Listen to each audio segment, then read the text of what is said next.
Welcome back. Bulletin का बाकायदा आगाज करें। बड़ी खबर दें आपको, जस्टिस मंसूर अली शाह, जस्टिस मुनीब अख्तर या फिर जस्टिस याहिया आफरीदी, नया चीफ जस्टिस कौन बनेगा? रजिस्ट्रार सुप्रीम कोर्ट ने तीनों सीनियर जजेस के नाम खुसूसी पार्लिमानी कमेटी को भिजवा दिए। जराये के मुताबिक सुप्रीम कोर्ट के रजिस्ट्रार ने चीफ जस्टिस पाकिस्तान काजी फाइज ईसा की जानिब से 3 नाम खुसूसी पार्लिमानी कमेटी को भिजवा दिए हैं। वजारत कानून की जानिब से रजिस्ट्रार सुप्रीम कोर्ट को खत लिखा गया था जिसमें 3 सीनियर तरीन जजों के नाम नए चीफ जस्टिस के लिए मांगे गए थे। जराये के मुताबिक नए चीफ जस्टिस के लिए जस्टिस मंसूर अली शाह, जस्टिस मुनीब अख्तर और जस्टिस याहिया आफरीदी के नाम भिजवाए गए हैं। अहम मामले से मुतालिक आपको आगाह कर रहे हैं कि chief justice of Pakistan justice Qazi Faez Isa की जानिब से 3 नाम भिजवा दिए गए हैं। कौन होगा नया chief justice? Justice Mansoor Ali Shah, justice Yahya Afridi या फिर जस्टिस मुनीब अख्तर? कौन बनेगा नया चीफ जस्टिस? पार्लिमानी कमेटी आज सर जोड़कर बैठेगी। शाम 4 बजे इजलास तलब। सुप्रीम कोर्ट के 3 सीनियर तरीन जजेस जस्टिस मंसूर अली शाह, जस्टिस मुनीब अख्तर और जस्टिस याहिया आफरीदी के नामों पर गौर होगा। कमेटी में नून लीग के 4, पीपल्स पार्टी के 3, पीटीआई और सुन्नी तहत कौंसिल के मुश्तरका तौर पर 3, जेयूआई और एमक्यूएम का एक रुकन शामिल। खुसूसी कमेटी में ख्वाजा आसिफ, आजम नजीर तारण, एहसन इकबाल, शाइस्ता परवेज, बैरिस्टर अली जफर, बैरिस्टर गोहर साहिबजादा, हामिद रजा, राजा परवेज अशरफ, नवीद कमर, सेनेटर कामरान मुर्तजा और राना अंसार शामिल हैं। जबकि आर्टिकल 175 ए की शिक 3 के तहत पार्लिमानी कमेटी नए चीफ जस्टिस के तकर्रुर का अमल लेकर आएगी। 4 बजे ये अहम इजलास होगा पार्लिमानी कमेटी का, जिसमें यह फैसला किया जाएगा कि नया चीफ जस्टिस कौन होगा।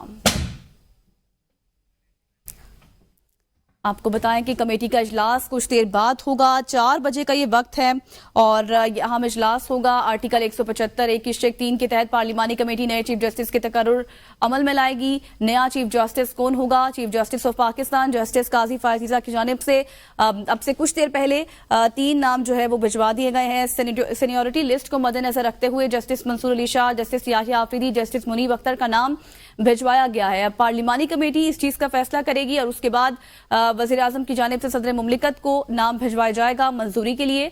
आज 4 बजे ये इजलास होना है जिसमें यह अहम फैसला किया जाएगा। वज़ीर आला खैबर पख्तूनख्वा का 26वीं यानी तरमीम के खिलाफ मुल्की एहतजाज का ऐलान। अली अमीन गंडापुर ने कहा कि पार्टी पॉलिसी के खिलाफ जाने वालों को शो कॉज नोटिस जारी करेंगे।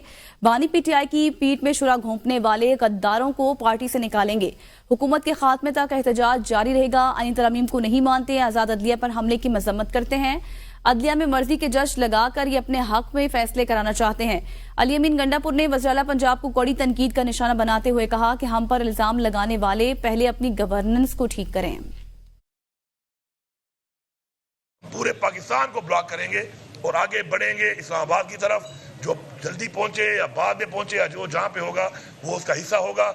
और एहतजाज जब तक जारी रहेगा जब तक अब इस हुकूमत से हम जान नहीं छुड़ाते, क्योंकि ये हुकूमत अब 25 करोड़ आवाम के बजाय अपनी जात के लिए फैसले कर रही है। फिर इस तरह की तरामीम ये कर रहे हैं ना, ये तरामीम खत्म कर देंगे। लेकिन एक बात है, जो इन्होंने एक रास्ता बनाया है किसी के घर में घुसने का, किसी की चादर चारदीवारी को पामाल करने का, किसी की इज्जत पे हाथ डालने का, जहरी मुकदमे बनाने का, जबर करने का, तशद्दुद करने का, अगवा करने का, ये भूल रहे हैं कि ये रास्ता आपने घर के लिए निकाला है। आपका घर भी इससे महफूज नहीं है। वज़ीर आज़म शहबाज शरीफ ने कहा है कि 26वीं यानी तरमीम से आवाम को अदालती निज़ाम से जल्द इंसाफ मिलेगा और जुडिशल बेंच के क़याम से आम आदमी की सहूलत मिलेगी। तरमीम पाकिस्तान की तरक्की और खुशहाली के लिए मौसर साबित होगी। आईनी तरमीम पर हुकूमत में शामिल जमातों और अपोजिशन जमातों के साथ तवील मुशावरत हुई। तरमीम में मदद पर सदर जरदारी, बिलावल भुट्टो और मौलाना फजल रहमान का शुक्रगुजार हूँ। आईनी तरमीम पर नवाज शरीफ की रहनुमाई भी हासिल कर रही है। वज़ीर आज़म का कहना था कि गजा लेबनान में जुल्म सितम जारी है। बेगुनाह बच्चों और खवातीन का कत्लेआम किया जा रहा है। सिक्योरिटी काउंसिल की सीज फायर की करारदादों पर कोई अमल नहीं हुआ। दुखती आंखों और सुनते कानों ने इससे पहले ऐसे दिलखराश मनाजिर नहीं देखे।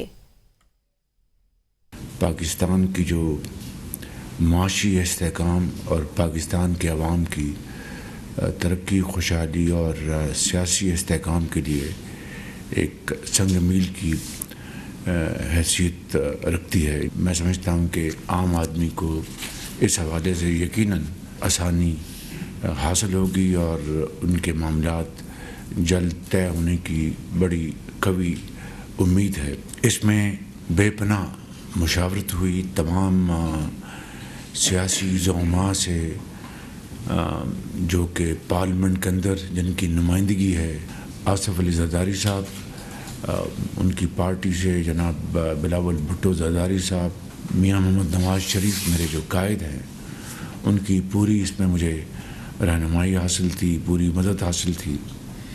और इसी तरीके से जनाब मौलाना फजल रहमान साहब, जो गाज़ा में और लेबनान में जो जुल्म सतम जारी है और वहाँ पे जो बेगुनाह मुसलमानों को, बच्चों को, माओं को शहीद किया जा रहा है दिन रात, और उसमें कोई कमी नहीं आ रही।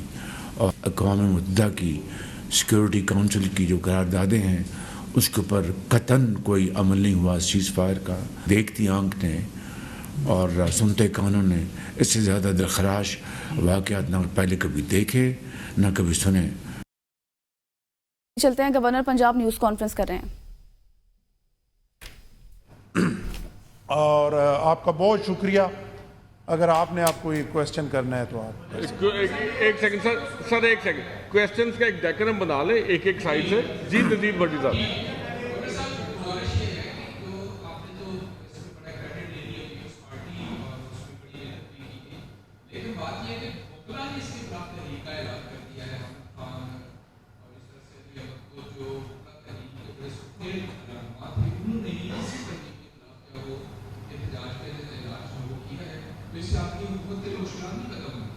देखिए, गुजारिश ये है कि वकला के अगर कुछ लोगों ने ये कहा कि इसके ख़िलाफ़ तहरीक जो है वो हम चलाना चाहते हैं, तो वो उनकी जो है वो ज़ाती।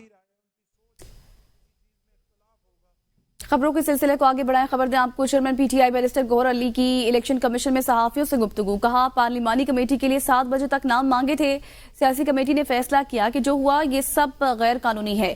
सियासी कमेटी ने फैसला किया कि हम इस प्रोसेस का हिस्सा नहीं बनेंगे। पार्लिमानी कमेटी के लिए 7 बजे तक नाम मांगे थे और ये फैसला किया गया है कि हम इस पार्लिमानी कमेटी का हिस्सा नहीं बनेंगे। वजह से बने थे, जिसमें पार्लियामेंटेरियन के लिए प्रोटेक्शन था, उसकी वजह से बने थे। उस कमेटी में कोई किस्म कभी भी कोई ऐसा प्रपोजल नहीं आया था जिसमें कॉन्स्टिट्यूशनल कोर्ट सूबाई सतह पे भी उसका जिक्र हो। ये all of a sudden out of the blue आया, और ये तब तक आया, बाय सरप्राइज आया जब बिल पेश हो गया था सेनेट में। तो इसलिए हमने तो उसको सारा पोस्ट, सारे वो लोग जिस पे हमें शक है उसकी शोकाज देंगे, उनकी प्रॉपर इंक्वायरी करेंगे, और जिन लोगों ने वोट दिया उनके खिलाफ भी प्रोसीड करेंगे। सेनेटर शिबली फराज ने कहा है कि जमानत के बाद बानी पीटीआई से मुलाकात की कोशिश करूंगा। बैरिस्टर गौहर से बानी चेयरमैन ने कानूनी उमूर के हवाले से मुलाकात की है। सियासी उमूर के लिए हमें बुलाया है। मरकजी रहनुमाओं पर अदम एतमाद की कोई बात नहीं है। आइन तरमीम से इंसाफ के निज़ाम को हिला कर रख दिया। आइन में अदलिया, मुकन्नना और इंतजामिया का अपना किरदार होता है। जजेस की तकर्री पार्लिमानी कमेटी के जरिए करना अदलिया में मुदाखलत है। आइन तरमीम से अदलिया की आज़ादी बरकरार नहीं रहेगी। तो ये अपनी ज़मानतें करा लें, उसके बाद जो है तो हम इतनी आज़ादी से तो मिलने नहीं दे रहे हैं, लेकिन हमारी कोशिश होगी कि हम जल्द अज जल्द खान साहब से मिलें। देखें, तहरीक इंसाफ ज़ाहिर है कि ये जो 26वीं आइनी तरमीम जो कि हुई है, जिससे कि पाकिस्तान के पूरे, जिसे कहते हैं कि जो इंसाफ का निज़ाम है उसकी चूल्हें हिल गई हैं। तो ये आइन की बुनियादी स्पिरिट के ख़िलाफ़ है। ये अमेंडमेंट आपने ताबे कर दिया है मुकन्नना के ज़रिए, अदलिया को मुकन्नना के अंडर आपने कर दिया है। जजेस को की सिलेक्शन करेंगे पार्लियामेंट्री कमेटी, इससे आज़ाद जजेस नहीं आ सकते। Welcome back. अहम खबर दें आपको, ख्वाजा आसिफ और फैसल वावड़ा आमने सामने। निजी टीवी के प्रोग्राम में एंकर के सवाल पर ख्वाजा आसिफ ने कहा कि मैं फैसल वावड़ा के बाप के बारे में बात करने से गुरेज करूंगा। सोशल मीडिया पोस्ट के जरिए फैसल वावड़ा ने कहा कि ख्वाजा आसिफ साहब, मेरे बाप तक आने से पहले मुझे बताएं कि मैं आपके कौन से बाप को मानूं जो वक्त पड़ने पर हर बात बदल दिया जाता है। ना तो मैं कमेंट करने से गुरेज करूंगा और ना ही माफी चाहता हूं। आप ही की जबान में आपको जवाब दिया है। आपको बताएं कि फैसल वावड़ा और ख्वाजा आसिफ के दरमियान ये तकरार आमने सामने आ गए। फैसल वावड़ा और ख्वाजा आसिफ का फैसल वावड़ा के बाप के बारे में बात करने से गुरेज, और बाकायदा तौर पर ये कहा गया निजी टीवी के प्रोग्राम में, ख्वाजा साहब बताएं कि आपके कौन से बाप को मानूं जो हर बार तब्दील हो जाता है। ख्वाजा आसिफ की जानिब से निजी टीवी के प्रोग्राम में एग्जैक्टली क्या गुफ्तगू की गई, आइए आपको सुनवाते हैं। आपको बताएं कि ये अहम मामला है जिसमें देखा जा सकता है कि ख्वाजा आसिफ और फैसल वावड़ा जो कि आमने सामने आ चुके हैं, उनकी जानिब से कहा गया, फैसल वावड़ा ने जवाब देते हुए कहा कि मैं आपकी कौन से बाप को मानूं जो हर बार तब्दील हो जाता है। ख्वाजा आसिफ और फैसल वावड़ा के बाप के बारे में बात करने से गुरेज करूंगा। सुप्रीम कोर्ट ने आबिद जुबैरी और दीगर की जानिब से 26वीं तरमीम के खिलाफ दायर दरख्वास्त खारिज करने का तहरीरी फैसला जारी कर दिया। चीफ जस्टिस काजी फायजीसा ने 2 सफ़ात पर मुश्तमिल फैसला तहरीर किया। तहरीरी फैसले के मुताबिक दरख्वास्त गुज़ारान की जानिब से वकील हामिद खान पेश हुए। वकील हामिद खान ने आगाह किया कि उनको दरख्वास्त वापस लेने की हिदायत मिली है। 16 सितंबर को दायर की गई दरख्वास्त पर रजिस्ट्रार ऑफिस की जानिब से 8 एतराज़ात भी आयद किए गए थे। आबिद जुबैरी ने वकील हामिद खान की जानिब से दरख्वास्त वापस ले जाने की इस्तदा की तस्दीक की। दरख्वास्त गुजार की जानिब से दरख्वास्त वापस ले जाने की बुनियाद हर खारिज की जाती है। चीफ जस्टिस पाकिस्तान काजी फायजीसा आज चैम्बर वर्क में चले गए। चीफ जस्टिस काजी फायजीसा के चैम्बर वर्क पर जाने के बाद जस्टिस मंसूर अली शाह का बेंच कमरा अदालत नंबर 1 में मुंतकिल। Chief justice supreme court chamber work के दौरान फैसले लिखेंगे। चीफ जस्टिस काजी फायजीसा 25 अक्टूबर को रिटायर्ड हो जाएंगे। बीएनपी मैंगल के मुनहरिफ सेनेटर कासिम रंजोहो सेनेट रुकनियत से मुस्ताफी हो गए। सेनेटर कासिम रंजोहो ने सेक्रेटरी सेनेट को इस्तीफा जमा करा दिया। कासिम रंजोहो सेनेट में बीएनपी मैंगल के पार्लिमानी लीडर भी हैं। सरदार अख्तर मैंगल ने दोनों सेनेटर से इस्तीफा तलब किया था। सेनेटर कासिम रंजोहो और नसीमा एहसान ने यानी तरमीम के हक में फ्लोर क्रॉस किया था।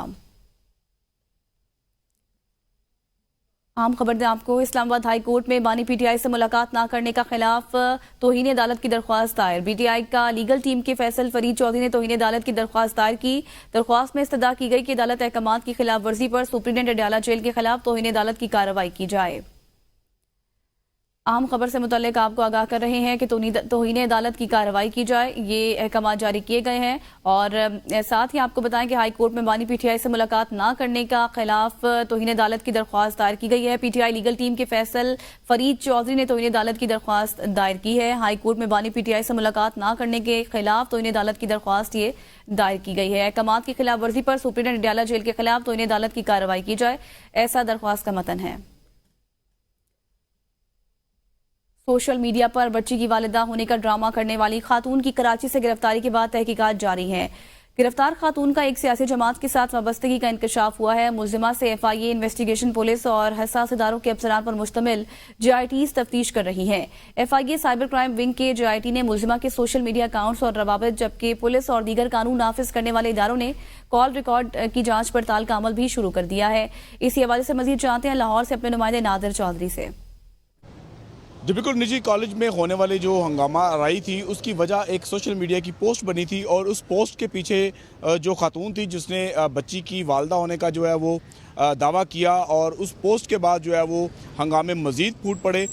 जो इसके जो तफ्तीश कर रही है वो 6 रुकनी जेआईटी की टीम जो है वो FIA cyber crime wing Lahore की है, जबकि 6 रुकनी टीम जो है वो जो इन्वेस्टिगेशन पुलिस है 3 अफसरान, जबकि 3 हसास इदारे के जो है वो अफसरान शामिल हैं। इन्वेस्टिगेशन में जब मालूम हुआ कि खातून कराची में मौजूद है तो उसकी लोकेशन के मुताबिक यहाँ से पुलिस टीमें गई जिन्होंने खातून सारा खान को जो है वो वहाँ से गिरफ़्तार किया और यहाँ पर लेकर आए। इब्तदाई जो तफ्तीश है, जो तहकीकात हैं, उसमें ये बात सामने आई है कि खातून की जो है वो सियासी वाबस्तगी जो है वो एक जमात से जो है वो सामने आई है, जबकि दूसरी जानिब खातून का ये कहना है कि उसने जो है वो व्यूज़ हासिल करने के लिए, ज़्यादा व्यूज़ जल्दी हासिल करने के लिए जो है ये तमाम जो है वो ड्रामा किया था। खातून की जो है वो जियो फेंसिंग भी की जाएगी और उसकी जो कॉल रिकॉर्ड डाटा है वो भी निकलवाया जाएगा, जबकि एफआईए जो काम है उनका ये कहना है कि इसके जितने भी सोशल मीडिया अकाउंट्स हैं उनकी पड़ताल की जाएगी और इसके अलावा ये देखा जाएगा कि आया कि ये किस किस के साथ कब कब राब्ते में रही और इसके साथ जो लोग राब्ते में थे उनका किस जमात के साथ ताल्लुक़ है या उसकी जो सियासी वाबस्तगी उनकी है वो क्या है। तो इस हवाले से तहकीकात जो है वो शुरू कर दी गई हैं। मुल्जिमा को जो है वो जेआईटी दोनों के सामने जो है वो पेश किया जाएगा। एफआईए साइबर क्राइम जो विंग वाली है वो भी, और जो लाहौर पुलिस की जो बनाई गई थी इन्वेस्टिगेशन टीम जिसमें हसास इदारे के 3 अफसरान भी शामिल हैं, उनके सामने पेश किया जाएगा, जिसके बाद असल हकायक जो है वो सामने आएंगे। जी, बच्चों की स्मगलिंग और कागजात में रद्दोबदल का मुकदमा, मकामी अदालत ने सारिम बर्नी की दरख्वास्त जमानत पर फैसला सुना दिया। अदालत ने सारिम बर्नी की दरख्वास्त जमानत मुस्तरद कर दी है। अहम मामले से मुतल्लिक आपको आगाह कर रहे हैं, ये फैसला महफूज किया गया था जो कि अब सुना दिया गया है। मकामी अदालत की जानिब से बच्चों की स्मगलिंग और कागजात में रद्दोबदल का मुकदमा और इसके मुतालिक अदालत ने सारिम बर्नी की दरख्वास्त जमानत मुस्तरद कर दी है। ये फैसला महफूज किया गया था जो कि मकामी अदालत की जानिब से अब फैसला सुना दिया गया है। मकामी अदालत ने सारिम बर्नी की दरख्वास्त जमानत पर फैसला सुना दिया है। दरख्वास्त जमानत मुस्तरद कर दी गई है। बच्चों की स्मगलिंग और कागजात में रद्दोबदल का ये मुकदमा था। अदालत ने सारिम बर्नी की दरख्वास्त जमानत मुस्तरद कर दी है। अहम फैसला जो कि महफूज कर लिया गया था मकामी अदालत की जानिब से, जो कि अब सुना दिया गया है। बच्चों की स्मगलिंग और कागजात में रद्दोबदल का मुकदमा था ये।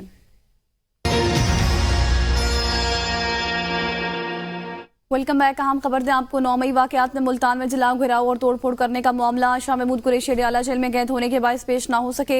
एडिशनल डिस्ट्रिक्ट एंड सेशन जज सायरा नूरीन ने शाह महमूद कुरैशी के 3 मुकदमात में अबूरी जमानतों में ट्रायल में समात 31 अक्टूबर तक मुलतवी कर दी। शाह महमूद कुरैशी के खिलाफ थाना कैंट में जलाओ घिराव के 3 मुकदमात दर्ज हैं। शाह महमूद कुरैशी पर शहरियों को मुश्तइल करने की तरगीब देने का इल्जाम है। वज़ीर आला अली अमीन गंडापुर के हिफाजती जमानत दरख्वास्त पर समात हुई है। समात जस्टिस एस.एम. अतीक शाह और जस्टिस साहबजादा असदुल्ला खान ने की। वज़ीर आला को आज तक दर्ज मुकदमात में गिरफ्तार न करने का हुक्म था। पेशावर हाई कोर्ट ने कहा कि फरीकैन 2 हफ्तों के अंदर वज़ीर आला के खिलाफ मुकदमात की तफसील फराहम करें। दरख्वास्त पर मजीद समात 14 नवंबर तक मुलतवी कर दी गई।